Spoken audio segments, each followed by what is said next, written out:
O cristal frio do copo gelava os meus dedos enquanto eu vertia lentamente o precioso vinho do Porto que guardara para esta noite. 10 anos. 10 anos a ser a esposa obediente, a engomar os seus uniformes e a garantir que cada canto da nossa casa estivesse impecável enquanto ele voava pelos céus. Mas, ao terceiro segundo do meu ritual, o silêncio foi quebrado por uma voz vinda do seu telemóvel, esquecido na mesa, acidentalmente em altifalante. Querido, não te esqueças de pagar a próxima prestação do nosso apartamento amanhã.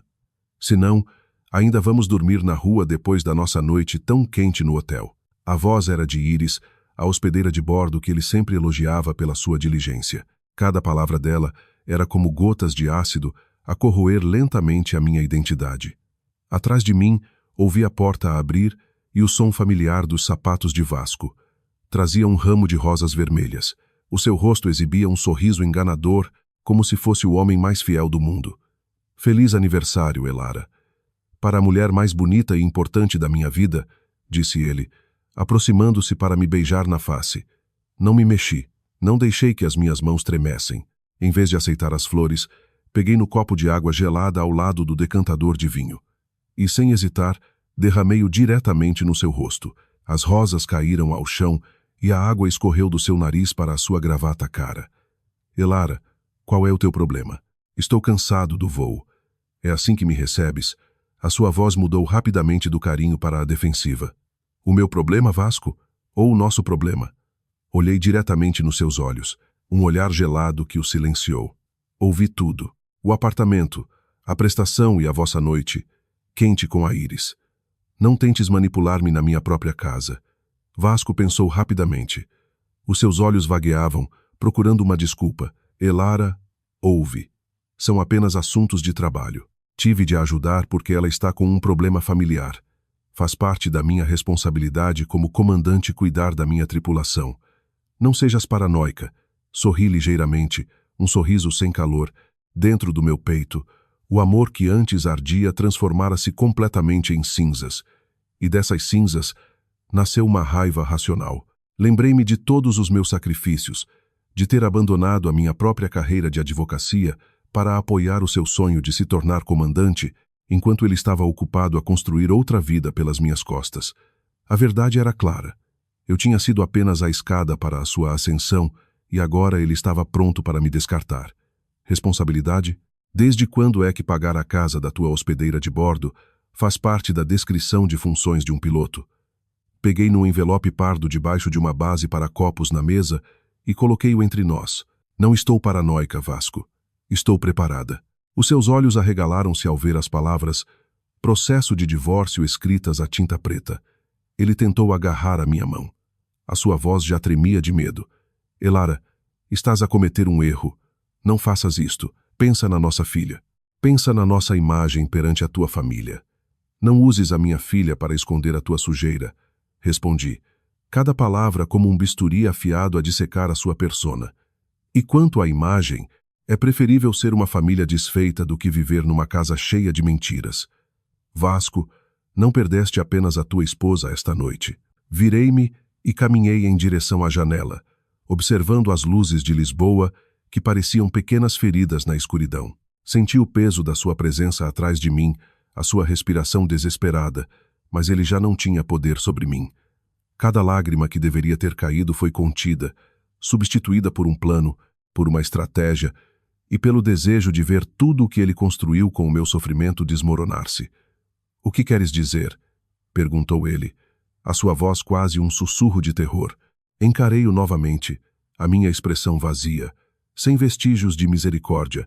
Verifica o teu e-mail, comandante. No momento em que saíres por esta porta, não terás apenas os papéis do divórcio para enfrentar.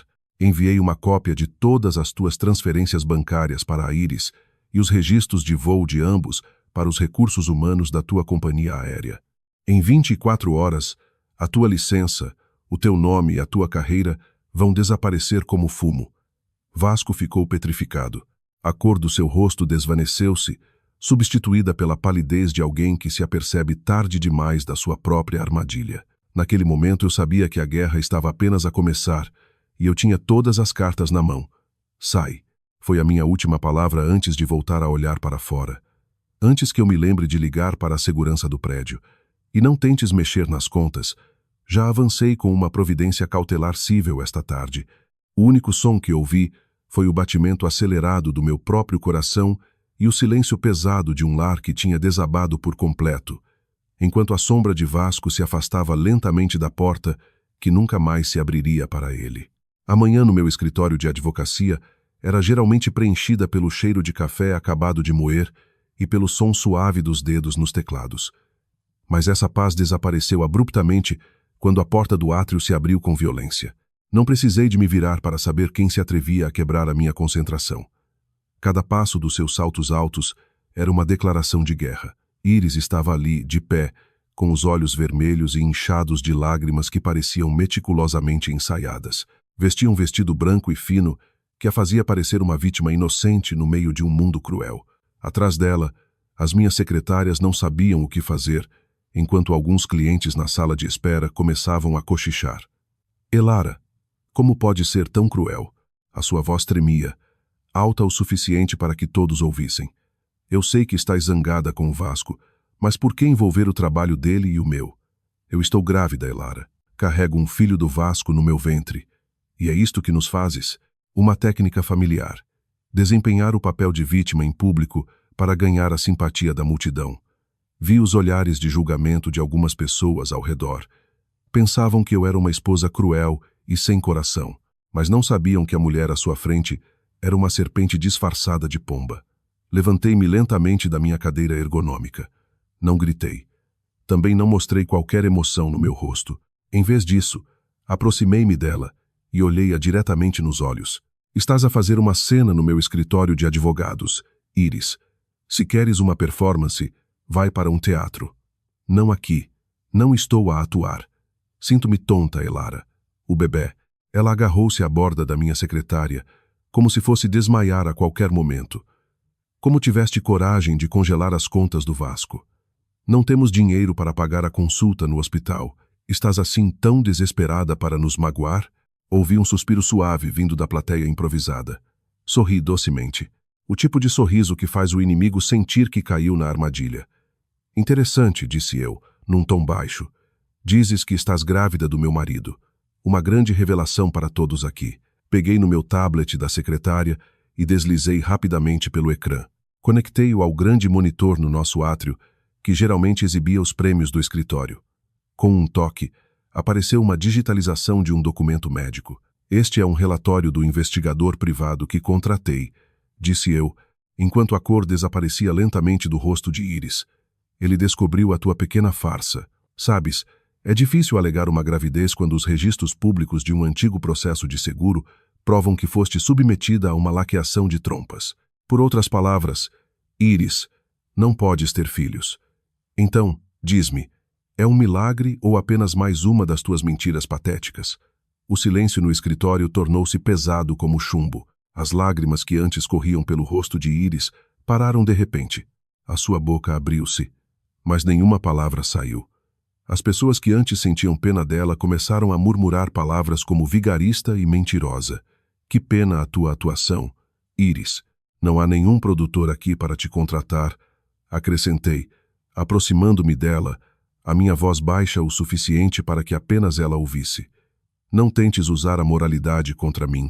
Sei mais sobre ti do que imaginas. O apartamento onde moras, o carro que conduzes, tudo isso foi comprado com dinheiro que o Vasco desviou dos nossos bens conjugais. E como advogada, vou recuperar tudo, um por um. És um monstro, sussurrou ela, o seu rosto agora cheio de puro ódio. Não, sou apenas uma esposa a recuperar o que é seu. Foi a minha última palavra, antes de chamar a segurança. Por favor, acompanhem esta senhora à saída. Ela está a invadir propriedade privada. Enquanto ela era arrastada para fora, o telefone na minha secretária tocou. Uma chamada de Vasco. Atendi e coloquei em altifalante para que ele pudesse ouvir o som do meu triunfo. Elara, o que fizeste às minhas contas bancárias? A voz de Vasco estava cheia de desespero e raiva. Tentei usar o meu cartão numa estação de serviço da Galp e foi recusado. O gerente do banco disse que as nossas contas conjuntas estão congeladas devido a uma providência cautelar que meteste no tribunal. Como conseguiste uma ordem judicial tão rápido? Não podes fazer isto. Como vou viver? Vive da maneira que me ensinaste, Vasco, respondi, enquanto admirava a minha manicure perfeita. Vive no meio das tuas mentiras. Não te preocupes, ainda tens alguns trocos na tua conta poupança para uma noite num motel barato. Usa-os bem. Elara, por favor, vamos conversar. A Iris. Não esperei que ele terminasse. Desliguei a chamada. Naquele momento, senti uma intensa onda de realidade. A vingança, afinal, nem sempre era doce. Às vezes, era tão fria e afiada como um pedaço de gelo a atravessar o coração. Mas por trás dessa frieza, uma pergunta começou a perturbar-me. Uma mensagem chegou ao meu e-mail privado, de um remetente desconhecido. Uma linha de assunto que acelerou o meu coração. A caixa negra. A verdade sobre o voo 482. Agarrei o peito. O voo 482 foi o incidente que quase destruiu a carreira de Vasco há 10 anos. A razão pela qual ele sempre parecia ter um medo nos olhos. E se o que a Iris dissera fosse verdade, havia um segredo muito mais profundo do que a traição. Um segredo que poderia matar-nos a todos. Eu olhava para o ecrã do meu portátil, a sua luz a cortar a escuridão do meu quarto. O e-mail que recebi continha um documento há muito enterrado no esquecimento. O registro do voo 482. Enquanto lia cada linha, a minha memória recuou 10 anos. Numa noite em que o céu estava furioso e o vento parecia querer engolir todas as aeronaves. Naquela altura, a carreira de Vasco como copiloto estava apenas a começar. Numa noite de tempestade violenta sobre os Açores, ele cometeu um erro crítico na leitura da altitude. Um erro que quase causou uma tragédia para centenas de passageiros. Iris, na altura a chefe de cabine, percebeu a sua confusão. Em vez de o reportar, Iris optou por alterar o registro e encobrir os vestígios da má decisão de Vasco. Foi aí que começou a corrente da dívida de gratidão. Uma dívida que mais tarde se tornou uma chantagem sombria. Voltei à realidade quando ouvi a vibração suave do meu telemóvel na mesa de cabeceira. O nome de Vasco piscava no ecrã. Atendi, mas permaneci em silêncio. Elara, por favor, fala comigo. A voz de Vasco estava rouca e quebrada, longe da voz confiante do comandante a que eu estava habituada. Estou num motel em Moscavide. É barulhento, sujo e não consigo dormir. Não tenho dinheiro, Elara. Até o dinheiro para comer tenho de contar. Tu escolheste essa vida, Vasco. Esse motel é o símbolo da integridade que deitaste fora por uma mulher que pensavas que te amava. Respondi, a minha voz sem um pingo de piedade. Não me ligues a queixar-te da tua situação. Tu és o arquiteto do teu próprio inferno. Só quero ver a nossa filha, Elara. Tenho tantas saudades dela. Diz-lhe que o pai a ama muito. O seu apelo transformou-se num soluço baixo do outro lado da linha. Não agora, Vasco. A nossa filha precisa de um pai estável e honesto, não de um homem escondido num quarto escuro, afundado numa dívida de gratidão para com a sua amante. Enquanto não limpares o teu nome e a tua vida, continuarás a ser um estranho para ela. Não vou permitir que a tua desordem contamine a paz da nossa filha. Virei o meu olhar para uma moldura na minha cômoda. A nossa última foto de família, no Natal passado. Peguei nela, abri a parte de trás e retirei lentamente a fotografia. Com os meus dedos, coloquei-a dentro da trituradora de papel debaixo da minha secretária. Cada tira de papel que saía da máquina parecia um fio do meu passado que eu estava finalmente a cortar. Este era o meu momento de ouro. A aceitação de que uma memória é apenas lixo se foi construída sobre uma grande mentira.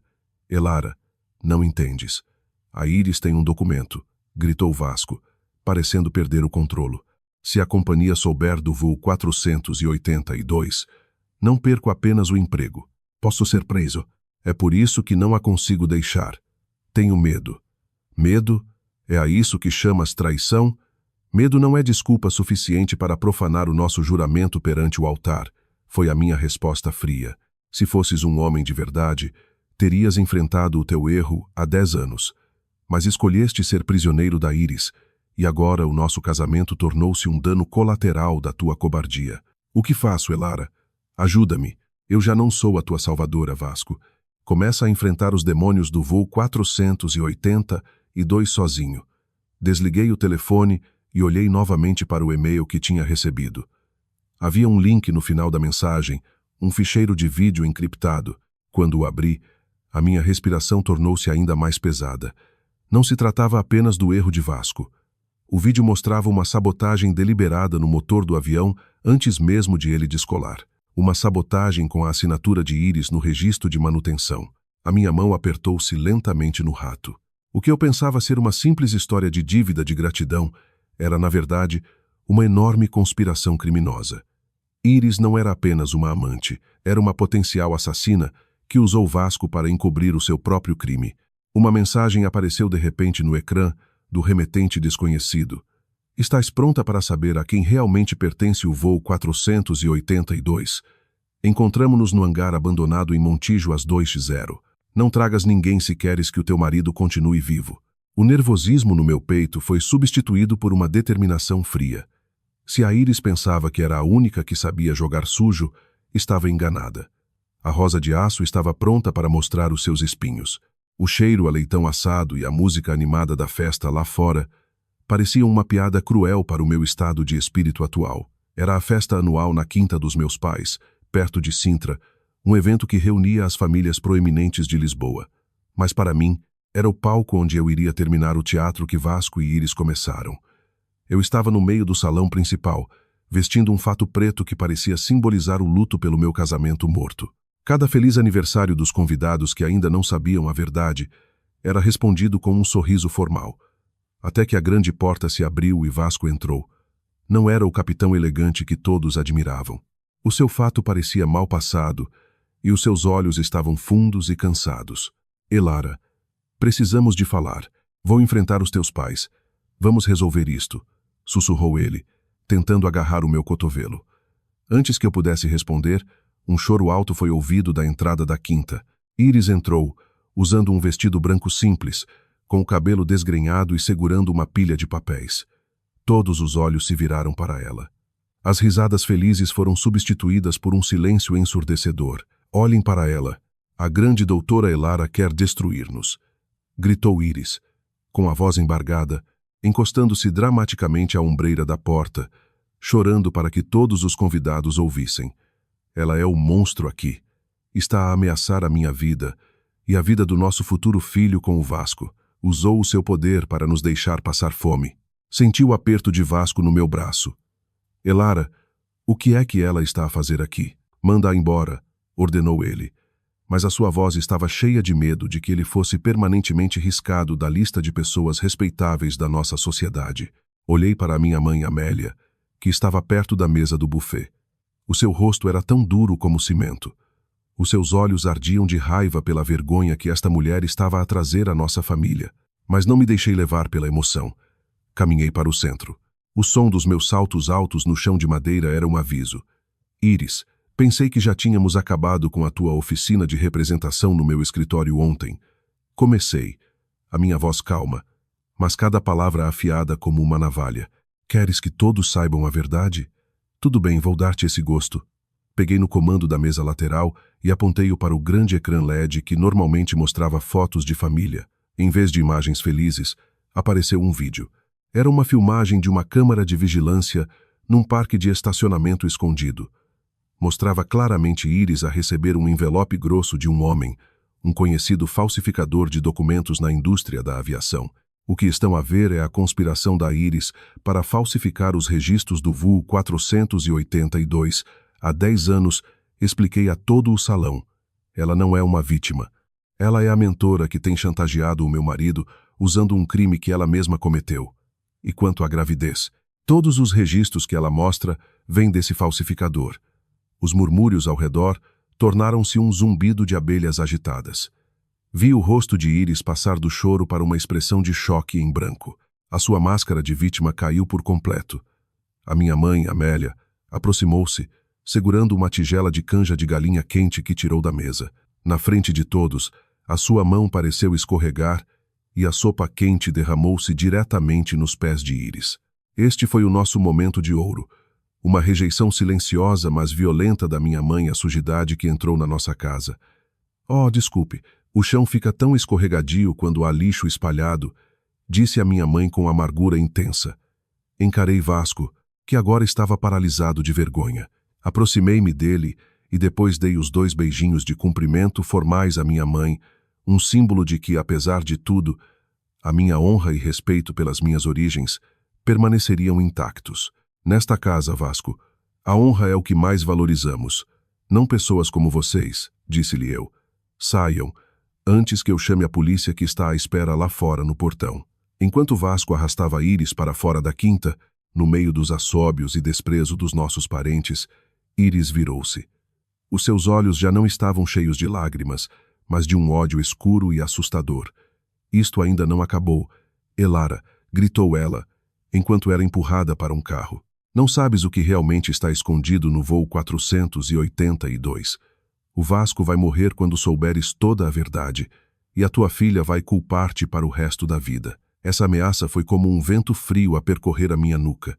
A alegria do meu triunfo esta noite foi subitamente substituída por uma apreensão pesada. Que segredo mais profundo era este pelo qual Vasco estaria disposto a morrer? E quem era a pessoa misteriosa que me enviou as provas, como se também me estivesse a usar para o seu próprio plano? Permaneci no meio do salão enquanto as luzes da festa continuavam a brilhar, mas a minha mente estava no hangar escuro onde o próximo capítulo da minha vida estava destinado a acontecer. O silêncio do meu escritório à meio da noite não foi quebrado por um grito, mas por um bater suave na porta, como se com medo de ser ouvido. Quando a porta se abriu, Vasco entrou. Já não havia o brilho do seu uniforme. Os seus ombros estavam descaídos e o seu rosto era uma sombra pálida do homem a quem eu prometera uma vida inteira perante o altar. Elara, já não consigo respirar, começou ele. A sua voz quase um sussurro, enquanto se sentava em frente à minha secretária. Estou a sufocar com cada mentira que escondi por ti, pela nossa família. Não me mexi. Coloquei as minhas mãos sobre a secretária, observando a marca branca no meu dedo onde antes estava a minha aliança de casamento. A pele ali parecia ter cicatrizado, embora o meu coração ainda estivesse cheio de feridas. Não uses a palavra família como desculpa para a tua cobardia, Vasco. Diz-me a verdade sobre o voo 482. Agora, ele respirou fundo, um suspiro que parecia carregar o peso de 10 anos. Naquela noite, não foi apenas um erro.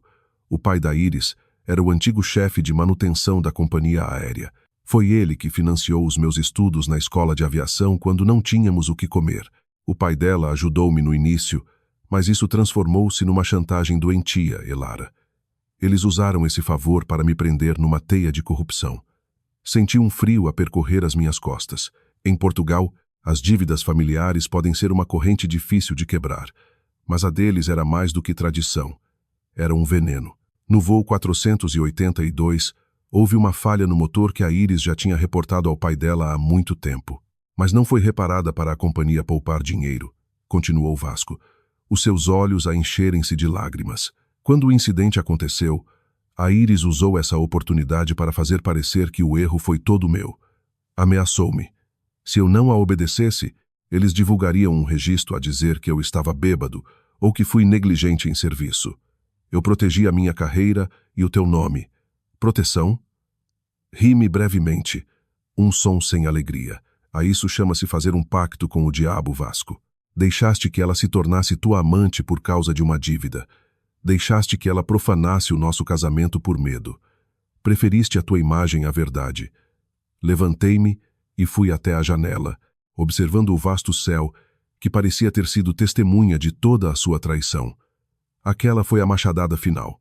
O reconhecimento de que o homem atrás de mim não era o herói que eu pensava, mas um prisioneiro dos seus próprios segredos. Não é só isso, Elara, acrescentou ele, a sua voz a tremer de desespero. A Íris tem um vídeo. Numa noite em que eu estava bêbado devido ao estresse, ela filmou-me, filmou cada detalhe daquela noite. Disse que se eu a deixasse, enviaria o vídeo à nossa filha no seu 18º aniversário. Não quero que a nossa filha veja o pai dela nesse estado. Encarei-o. Os meus olhos eram tão afiados como um punhal. Tu não és uma vítima, Vasco. És um cúmplice. Escolheste alimentar o monstro. Por isso não te surpreenda se agora ele te estiver a devorar por inteiro. Tirei uma pilha de documentos da minha gaveta. As provas que o remetente misterioso me enviara. Sabes quem me enviou isto? Não foi um amigo. Foi o rival da Íris na companhia aérea. Eles também me estão a usar para a derrubar. Mas neste jogo, não me importa quem se magoa, desde que eu obtenha justiça. De repente, o meu telefone de secretária tocou, um som longo e ensurdecedor que me arrepiou. Mesmo a meio da noite, a linha estava ativa. Quando atendi, uma voz fria e mecânica soou do outro lado. Doutora Elara, está a ir fundo demais na sua investigação. A dívida do Vasco tem um preço de sangue. Diga ao seu marido que o vosso último voo amanhã pode não aterrar na pista. A linha foi cortada abruptamente. O único som que ouvi foi o batimento suave do meu coração no meio do silêncio ensurdecedor do escritório. Olhei para Vasco, que parecia ter sentido o mesmo perigo iminente. Que voo tens agendado para amanhã, Vasco? Perguntei. A minha voz novamente fria e racional. Voo 712, para Hong Kong. Por que, Elara? Não respondi imediatamente. Um plano rápido formou-se na minha mente. Esta luta já não era apenas sobre traição ou divórcio. Era sobre vida e morte. A ameaça ao voo 712 era a última cartada da Iris. Forçar-nos a render ou a desaparecer do mapa para sempre. Prepara-te, comandante, disse eu, enquanto pegava na minha mala. Porque essa viagem será a tua última oportunidade de seres um homem de verdade, ou a última vez que verás a luz do dia. O perigo já não estava apenas no ar. Estava dentro do próprio avião. E pela primeira vez, senti um medo que nunca sentira antes. Não por mim, mas pelo último fio de verdade que eu precisava de salvar antes que tudo se tornasse cinzas. Não dormi naquela noite. Enquanto toda a cidade sonhava profundamente, os meus dedos dançavam incansavelmente no teclado do meu portátil. A ameaça ao voo 712 não era uma brincadeira que eu pudesse ignorar. Como advogada, sei que a forma mais eficaz de impedir uma explosão é remover o seu detonador. E desta vez, o detonador era a carreira de Vasco. Bem cedo, eu já estava nos escritórios da Autoridade Nacional da Aviação Civil, a ANAC. Trazia uma pasta grossa, as cópias das transferências bancárias, os registros de manutenção falsificados e a gravação áudio da confissão de Vasco na noite anterior. Não estava a fazer isto para salvar os sentimentos dele. Estava a fazê-lo porque a segurança dos passageiros era mais importante do que o orgulho de um homem que não sabia assumir as suas responsabilidades. Doutora Elara, tem a certeza disto?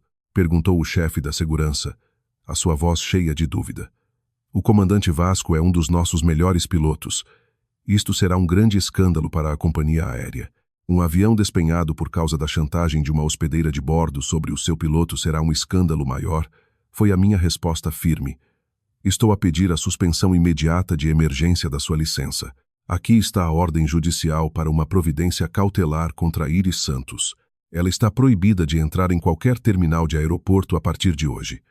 Às 10 da manhã, eu estava no átrio do aeroporto Humberto Delgado. Escondida atrás de um grande pilar, observava a chegada de Vasco. Ele usava o seu uniforme de comandante, a camisa branca com as 4 riscas douradas no ombro, o cap que simbolizava o seu poder nos céus. Mas, aos meus olhos, ele parecia um cadáver ambulante. Antes mesmo de ele chegar ao balcão de check-in, 4 seguranças uniformizados abordaram-no. O silêncio do terminal foi substituído por murmúrios quando as pessoas viram os seguranças a confiscar a sua identificação e a sua mala de voo. Comandante, temos ordens para o suspender de voo imediatamente. Por favor, acompanhe-nos ao gabinete administrativo, disse um dos guardas. Vi os ombros de Vasco descaírem. O seu cap caiu lentamente no chão. Um símbolo da sua honra, agora pisada. Senti um triunfo amargo. A triste realidade de que eu tive de destruir o seu mundo para evitar uma tragédia maior.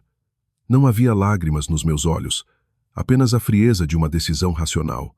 Elara, a sua voz era como um sopro fraco de vento quando me viu ao longe. Não me aproximei, apenas o encarei com uma mistura de amargura e determinação. Cada risca no ombro dele, fui eu que paguei, fui eu que passei a ferro, e também era eu quem tinha o direito de as tirar. Enquanto Vasco era levado, vi uma silhueta familiar do outro lado do vidro. Iris. Usava óculos de sol grandes e um lenço, tentando esconder-se na multidão, mas quando viu que o seu plano de fazer Vasco embarcar no voo 712 tinha falhado, o seu rosto ficou vermelho de raiva. Caminhei rapidamente na sua direção. Não a deixei escapar. No meio de tantas pessoas, enfrentei-a sem medo. À procura de alguém, Iris? Perguntei. A minha voz alta o suficiente para ser ouvida pelas pessoas ao nosso redor. O voo foi cancelado. Ou melhor, o comandante foi suspenso para sempre. Tu, sua cabra, sussurrou ela, as suas mãos a tremer com vontade de me agredir. Acabaste com ele. Destruíste a vida dele. Não, Iris. Eu salvei as vidas das pessoas que ele ia transportar. E quanto a ti, aproximei-me dela. O cheiro do seu perfume caro cheirava a podridão para mim. A polícia está a caminho do teu apartamento. Todos os teus dispositivos eletrônicos serão apreendidos para a investigação de sabotagem corporativa e extorsão. Estás acabada. Iris riu, um som agudo e arrepiante, como se ainda tivesse um último trunfo escondido. Achas que isto é apenas sobre o avião, Elara? Achas que me prender é suficiente? Ela pegou no telemóvel e mostrou-me uma fotografia. O meu mundo pareceu parar de girar. A fotografia fora tirada em frente à escola da minha filha. Um homem que eu não conhecia estava perto da nossa filha, Lia, segurando a sua mão enquanto entravam numa carrinha preta. O que é que vocês fizeram à minha filha? A minha voz tornou-se um rugido baixo de raiva. O meu pensamento racional foi rapidamente engolido pelo instinto de uma mãe. A dívida do Vasco tem de ser paga, Elara. Se não com a carreira dele, então com o sangue da pessoa mais importante da vossa vida. Foi a última coisa que Iris disse antes de correr rapidamente para uma saída, desaparecendo no meio da multidão de passageiros. Fiquei parada no meio do terminal. O barulho ao redor tornou-se um zumbido abafado nos meus ouvidos. O meu coração parecia um tambor a ser batido rapidamente dentro do meu peito. Cada plano, cada passo legal que dei de repente, tornou-se inútil. Neste jogo, não era apenas a carreira e a honra que estavam em jogo. Peguei no meu telemóvel e disquei rapidamente o número da professora da minha filha. Cada segundo de espera era como um ano de sofrimento. Olá, professora. Onde está a Lia? Perguntei, a minha voz a tremer de medo. Doutora Elara. Pensei que a tinha mandado buscar pelo primo do comandante Vasco. Ele trazia uma carta de autorização com a assinatura de ambos. O telemóvel escorregou lentamente da minha mão. Cada pedaço de prova que eu tinha parecia agora papel inútil. A Iris vítima tinha mudado de forma. Era agora um monstro completo. E pela primeira vez na minha vida, não sabia se a minha inteligência seria suficiente para salvar a minha filha da escuridão que eu mesma tinha aberto. Todo o ruído no terminal do aeroporto desapareceu de repente, substituído por um zumbido ensurdecedor que parecia vir da parte mais profunda do meu cérebro. O telemóvel que escorregou da minha mão permaneceu no chão frio, enquanto a voz da professora Dalia ecoava na minha memória. Juntei as minhas últimas forças para apanhar o aparelho. Não podia fraquejar. Não agora. Elara, Elara, o que se passa? Por que estás com essa cara? Vasco aproximou-se de mim, ainda seguro por 2 guardas. Mas os seus olhos estavam cheios de confusão e medo. Olhei para ele. O homem que foi a causa de tudo isto. A raiva que eu sentia já não era um fogo. Tornara-se um gelo negro e frio que envolvia o meu coração. Aproximei-me dele e, num instante, a minha mão atingiu o seu rosto com força suficiente para virar a sua cabeça. O som da minha bofetada ecoou, fazendo parar as pessoas que passavam. A Lia desapareceu. Vasco, a Iris levou a nossa filha. A minha voz era baixa, rouca, mas carregada de perigo. Enquanto estavas ocupado a salvar a tua carreira e a brincar debaixo da saia da tua amante, eles levaram a única coisa que tem valor na minha vida. Vi a rápida mudança no rosto de Vasco. Os seus joelhos pareceram perder os ossos e ele caiu lentamente no chão de cimento. As suas lágrimas começaram a correr. As suas mãos cobriam o rosto enquanto soluçava alto. Não chores à minha frente, gritei. Cada palavra era um chicote. As tuas lágrimas não vão trazer a Lia de volta. Levanta-te, Vasco, e sê homem, pelo menos uma vez. Vamos encontrar. Lá. E se acontecer alguma coisa à minha filha, garanto-te que serás a última pessoa a ver a luz do dia. Peguei no meu telemóvel e liguei para o meu investigador privado. Em 10 anos como advogada, construí ligações que pessoas comuns não conseguem alcançar. Rui, preciso de localizar o sinal do telemóvel secundário de Iris Santos. Agora, não me importo com as legalidades. Apenas encontra a localização. Enquanto esperava, uma mensagem apareceu no meu ecrã. Um clipe de vídeo. Toquei nele com os dedos a tremer. Mostrava a Lia, sentada num canto escuro.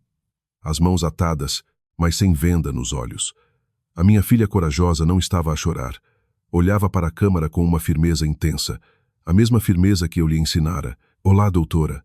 Ouviu-se a voz de Iris ao fundo, melodiosa, mas cheia de veneno. A tua filha é linda, não é? Parecida contigo. Seria uma pena se ela se magoasse. Se a queres ver inteira, vem ao hangar abandonado em Montijo, sozinha, e traz todos os documentos originais do voo 482.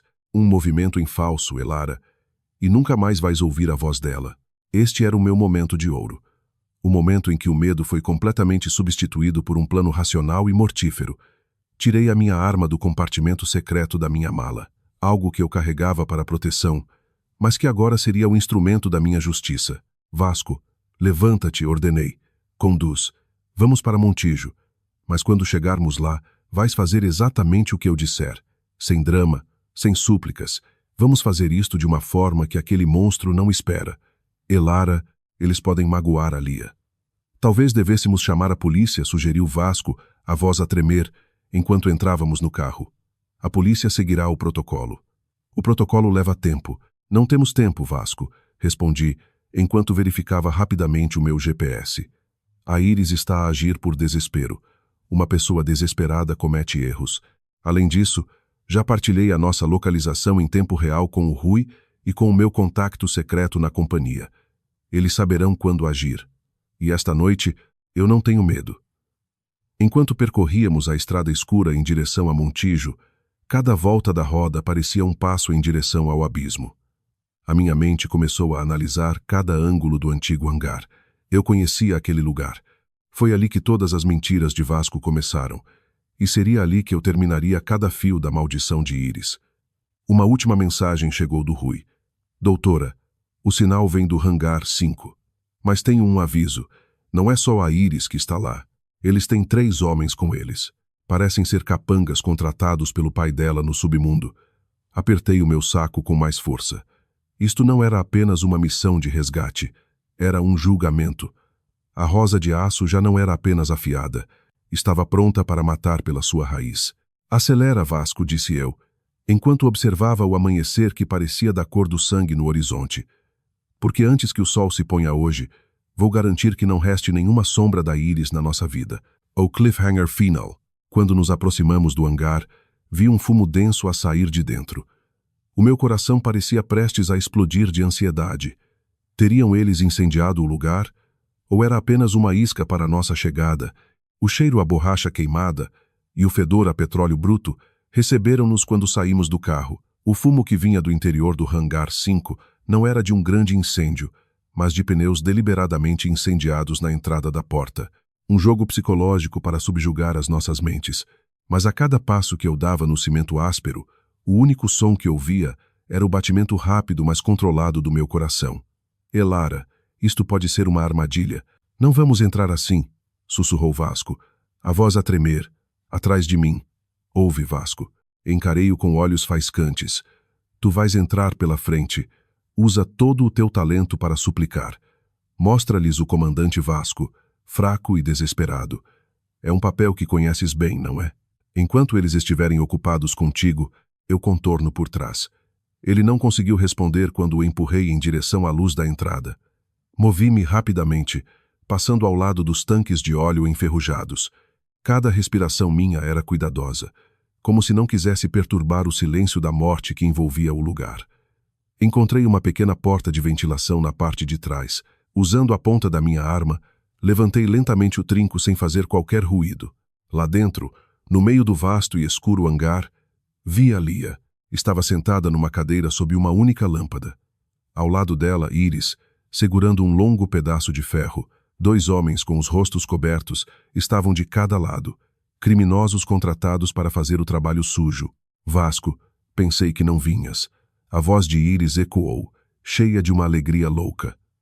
Onde está a tua esposa inteligente? Onde estão os documentos? Estou aqui, Iris. Larga a minha filha, gritou Vasco, a sua voz cheia de medo genuíno. Ajoelhou-se no cimento, exatamente como eu ordenei. Devolve a Lia. Eu faço tudo. Vamos embora. Começamos de novo noutro país. Por favor, não há magos. É tarde demais para esses sonhos, Vasco, respondeu Iris, enquanto pousava a ponta do ferro no ombro da Lia. O que eu preciso são os registros originais, as provas que vão libertar o meu pai e enterrar-vos a ambos, a ti e a Elara, no esquecimento. Enquanto Íris olhava para Vasco, rastejei rapidamente por trás das caixas velhas. O meu momento de ouro não foi entrar com um tiro, mas ver a minha filha. Mesmo no meio do perigo, a Lia não piscava. Os seus olhos estavam fixos na minha direção. Ela sabia que eu estava ali. A nossa ligação não podia ser quebrada por nenhuma corrente. Os documentos que procuras não estão com o Vasco. A minha voz ressoou da escuridão do lado do hangar. Íris virou-se rapidamente na minha direção. Elara, sai daí. Dá-me a pasta ou eu acabo com a vida desta miúda. Saí lentamente da sombra. As minhas mãos estavam levantadas, mas cada dedo estava pronto para agir. O que tens aí é uma criança que não tem nada a ver com a vossa culpa. Os registros originais que procuras. Já os enviei para o gabinete do provedor de justiça, antes mesmo de nos encontrarmos aqui. Lembras-te do remetente misterioso que me ajudou? Ele não me enviou apenas o vídeo.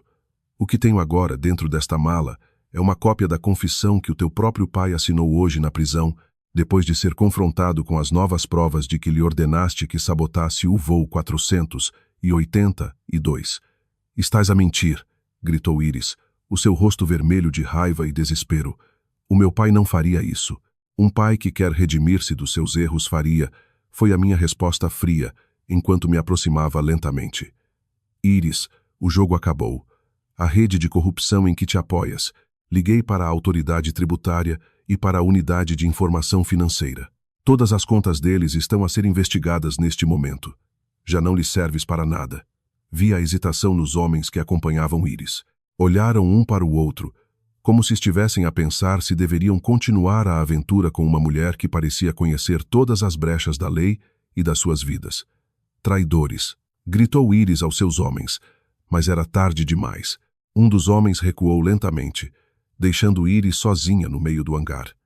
Num instante, Vasco aproveitou a confusão. Tentou atacar Íris, mas devido à sua precipitação e estupidez, foi rapidamente empurrado por ela em direção a uma pilha de ferros afiados. O som do seu corpo a bater no metal quebrou o silêncio do lugar.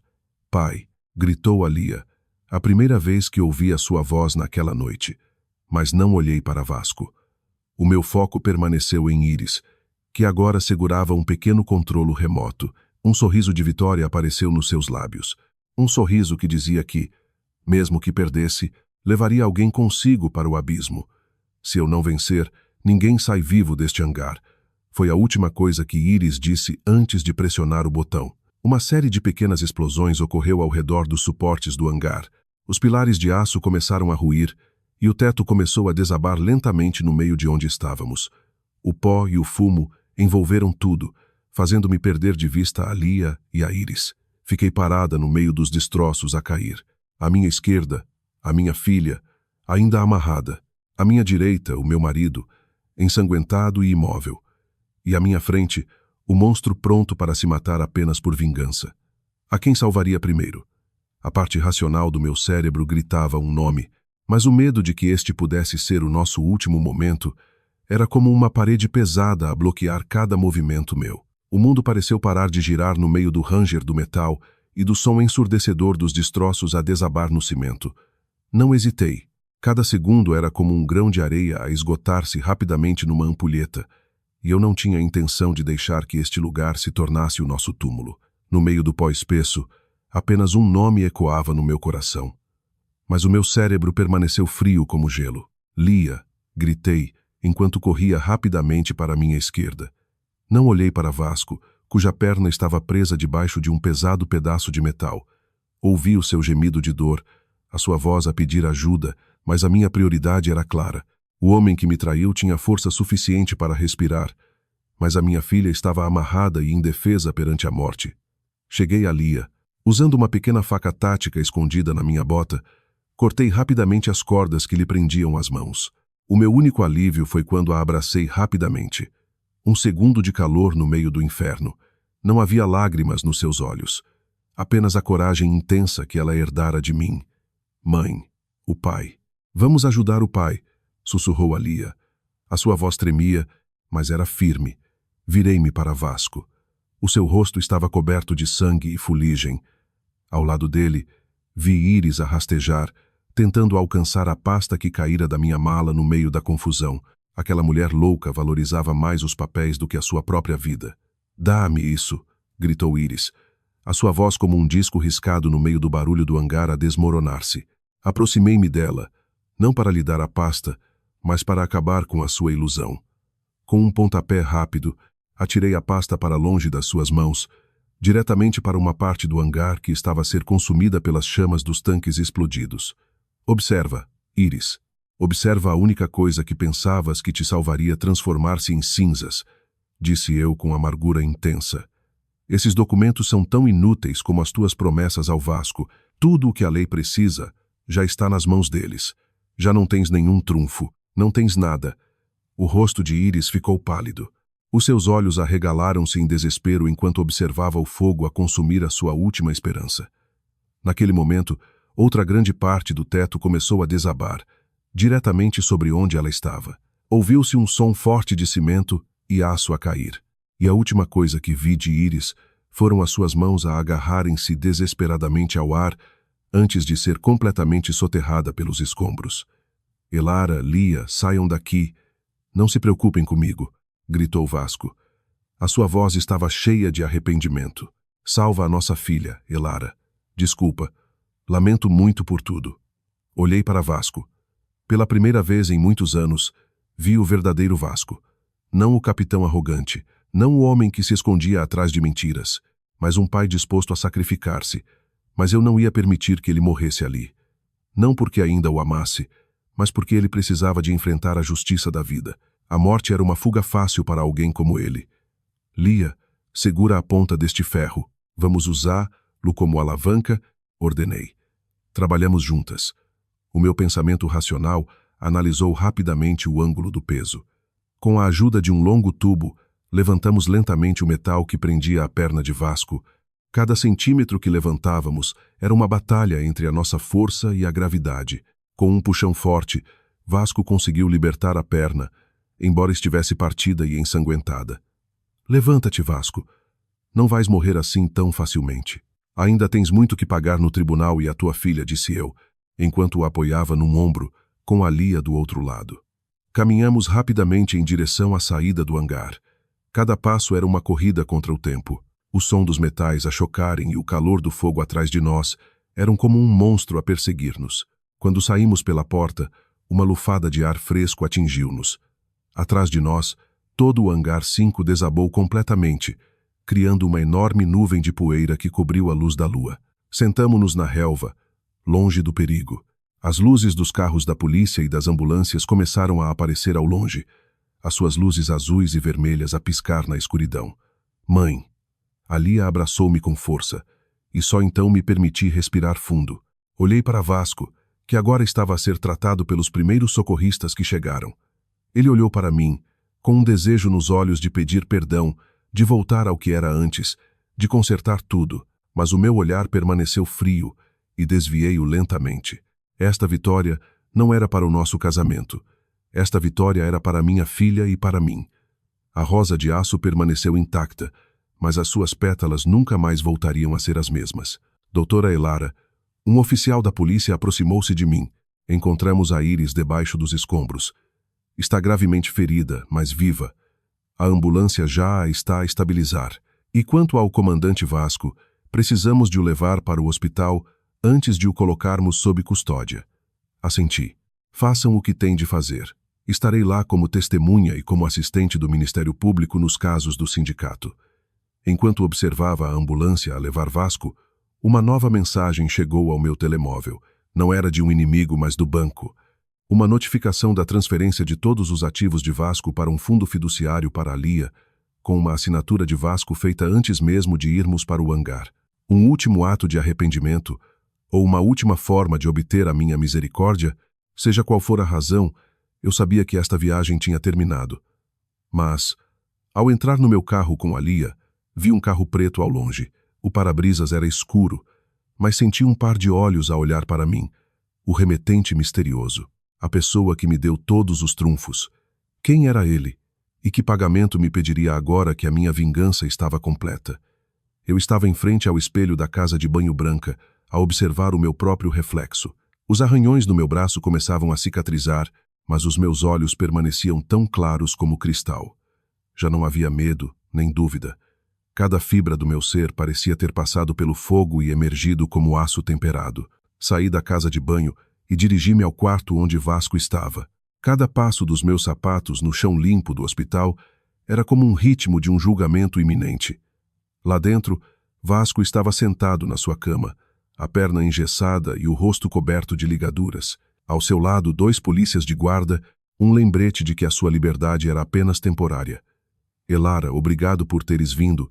A sua voz era fraca, cheia de uma esperança que já não merecia. Como está a Lia? Quero vê-la. Quero compensar-vos as duas. Sentei-me na cadeira em frente a ele, não para segurar a sua mão, mas para colocar uma pasta no seu colo. A Lia está segura, Vasco, e estará ainda mais segura longe de nós. Aqui estão os documentos finais para a nossa anulação de casamento e o acordo de custódia. Já assinei tudo. Vasco olhou para os papéis. Os seus olhos encheram-se novamente de lágrimas. Elara, por favor. Eu sei que errei, mas quase morremos naquele hangar. Não é um sinal suficiente de que devemos começar de novo? Perdi a minha carreira. Perdi a minha reputação. Não deixes que eu perca também a minha família. Perdeste a tua carreira por causa das tuas próprias decisões, Vasco. Não culpes o destino pelo fruto da tua cobardia. Cada palavra minha era como uma bofetada fria de realidade. A família de que falas, abandonaste-a há muito tempo, quando escolheste entrar no apartamento da Iris. O meu ato de te salvar no hangar não foi um ato de amor, foi um ato de humanidade. Salvei-te para que pudesses enfrentar as consequências dos teus atos, não para que pudesses voltar para a minha cama. Respirei fundo. A minha mente racional analisou rapidamente cada movimento seu. Vais enfrentar acusações de fraude, abuso financeiro e conspiração nos documentos falsificados do voo. 482. Já falei com a administração da companhia aérea. Devido à tua cooperação na captura da rede de corrupção, a tua sentença pode ser reduzida, mas nunca mais voltarás a voar. As tuas asas, Vasco, foram permanentemente cortadas. O silêncio no quarto tornou-se tão pesado como uma sentença de morte. A cartada final foi quando Vasco baixou a cabeça e começou a chorar sem som. Foi aí que vi um homem completamente destruído. Não por minha causa, mas por causa das suas próprias sombras. Não havia ódio ou alegria no meu peito. Apenas a paz de uma mulher que tinha terminado a sua missão. Saí do quarto sem olhar para trás. No corredor, um homem de fato esperava por mim. O remetente misterioso. Quando ele se virou, reconheci o seu rosto. Era o comandante Azevedo, o antigo mentor de Vasco, que se reformara cedo devido à política da empresa. Doutora Elara cumprimentou ele com profundo respeito. Conseguimos o que precisávamos. A rede criminosa foi completamente desmantelada e a honra da aviação foi restaurada. Por que fez isto, comandante? Perguntei. Por que precisou de me usar? Porque a doutora era a única pessoa com inteligência e coragem suficientes para os enfrentar sem medo de perder nada, respondeu ele, entregando-me uma pequena chave. Esta é a chave de um cofre. Contém todos os bens que a Iris escondeu do Vasco. Tudo isso deve ir para a Lia como apoio. Aceitei a chave sem hesitar. Obrigada, comandante. Mas da próxima vez, não envolva uma criança nos seus planos. Enquanto saía do hospital, a luz do sol bateu no meu rosto. Vi a Lia à espera dentro do carro com a minha mãe, Amélia. Cada passo meu parecia mais leve. Cada respiração era como um cântico de liberdade. A minha vingança estava completa. Epílogo. Um ano passou rapidamente desde que o Hangar 5 ruiu, e com ele, as correntes que me prenderam durante uma década. Estou agora na varanda do meu novo escritório em Lisboa, numa das torres das Amoreiras. Daqui, os edifícios parecem gigantes a guardar uma cidade que nunca dorme, e o céu é uma vasta tela de azul e branco. Soltei um suspiro profundo, não de cansaço, mas de uma paz que só agora senti. Cada passo meu no chão brilhante lembra-me que sou dona de cada decisão que tomo. A porta abriu-se e a Lia entrou, vestindo seu uniforme escolar. Os seus olhos brilhavam com inteligência e coragem, uma prova viva de que uma rosa de aço pode gerar outro rebento ainda mais forte. Mãe, estás pronta? O pai está à nossa espera lá embaixo, disse ela, com um tom civilizado. Assenti e peguei na minha mala. Ao descer ao átrio, vi o Vasco. Já não tinha as 4 riscas douradas no ombro. Já não havia o brilho do seu uniforme branco. Vestia uma simples camisa polo e calças de ganga. É agora instrutor de solo numa pequena escola de aviação nos arredores de Lisboa. Um mero professor, longe do luxo e do poder a que antes se agarrava. Elara, obrigado por me deixares estar com a Lia este fim de semana, disse Vasco, a sua voz cheia de respeito e de uma distância que nós mesmos construímos. É teu direito como pai, Vasco, respondi, a minha voz fria o suficiente para mostrar o limite, mas civilizada o suficiente pelo bem da nossa filha. Apenas garante que a trazes de volta no domingo às 10h. Eu farei isso, Elara, e antes de mais, quero que saibas, encontrei a paz a ensinar. Talvez seja aqui que eu pertenço, na terra, onde já não preciso de fingir que estou acima de tudo. Olhei para ele por um longo momento, a perguntar-me, será que já o perdoei? A resposta foi sim, mas o perdão não significa voltar ao antigo casamento. Perdoei-o porque não queria mais carregar o peso da raiva no meu coração. Perdoei-o para que a minha alma pudesse voar livremente para longe dos seus erros. O perdão foi o ato final de libertação. Ainda bem, Vasco, cada um de nós tem o seu próprio caminho a percorrer. Foi a minha última palavra, antes de os ver partir. Enquanto caminhava de volta para o meu carro, senti o calor do sol na minha pele. A rainha da manipulação, Iris, está atualmente numa ala psiquiátrica de uma instituição prisional. A rede de corrupção a que ela se agarrou foi completamente desmantelada pela lei. A justiça não era apenas um conceito nos meus livros. Era uma realidade pela qual lutei e venci. Qual foi a lição da tempestade que atravessamos? Aprendi que uma mulher não se mede pela sua capacidade de suportar a dor, mas pela sua força para se levantar e afastar-se daqueles que não sabem valorizar o seu valor. Ser mártir é uma história antiga. Ser mortalmente racional é a nova arma da mulher moderna. Olhei para o céu e vi um avião a voar lentamente para longe. Antes, cada avião que eu via lembrava-me de medo e traição. Agora vejo apenas a vasta possibilidade do meu próprio futuro. O meu nome é Elara. Sou mãe, advogada e, acima de tudo, a piloto da minha própria vida. A tempestade passou e, no meio da calma, encontrei a minha vitória mais doce, o amor próprio, que nunca mais será quebrado por homem algum. A rosa de aço já não precisa de lutar. A justiça suficiente é viver de forma racional, livre e com dignidade, sob o meu próprio céu.